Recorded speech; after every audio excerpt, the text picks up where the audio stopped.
দামি রেস্টুরেন্টে রূপলি রঙের দেখতে এক ভূত ভেতরে ঢুকে আসে। অবাক করার বিষয় হলো সেখানে উপস্থিত কোনো ব্যক্তি সেই ভূতকে দেখতে পাচ্ছিল না, কিন্তু তাদের মধ্যে একটা লোক সবকিছু পরিষ্কার দেখতে পাচ্ছিল। সে ভূতের সমস্ত চালের উপর নজর রাখছিল, কিন্তু ভয়ের কারণে সে কোনো রিয়াকশন দিচ্ছিল না।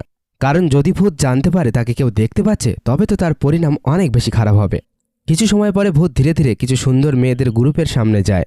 সে তাদের উপরে অ্যাটাক করে না, শুধুমাত্র তাদের একটু সঙ্গে নিয়ে সামনের দিকে চলে যায়।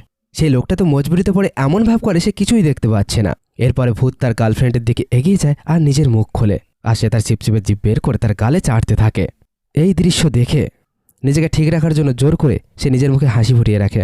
সে তার গার্লফ্রেন্ডকে ফ্লাইং কিস করে, যাতে ভূত কোনো রকম সন্দেহ না করে, যাতে পরিস্থিতি বিগড়ে না যায়। কিন্তু ভূত এখনো পর্যন্ত থামে না। হঠাৎ করে সেই লোকটার সামনে এসে ভূত থেমে যায়। লোকটা সঙ্গে সঙ্গে মাথা নিচু করে নেয় আর এমন ভাব করতে থাকে সে তার কাজে ব্যস্ত আসে, আর ভূত তার আশেপাশে ঘুরতে থাকে। এখন পরিষ্কার বোঝা যাচ্ছিল ভূতের হয়তো তার উপর সন্দেহ হচ্ছে। লোকটার কাঁপুনি বন্ধ করতে থাকে আর শান্ত থাকার চেষ্টা করে। কিছু সময় পরে তার গার্লফ্রেন্ড সেখান থেকে যেতে থাকে। ভূত সময় নষ্ট না করে তার পিছু পিছু যেতে থাকে। তখনই রেস্টুরেন্টের মধ্যে একটা নতুন লোক প্রবেশ করে। ভূত সঙ্গে সঙ্গে তার দিকে লক্ষ্য করে। সে যেন সেই লোকটার মধ্যে কিছু অদ্ভুত জিনিস অনুভব করছিল।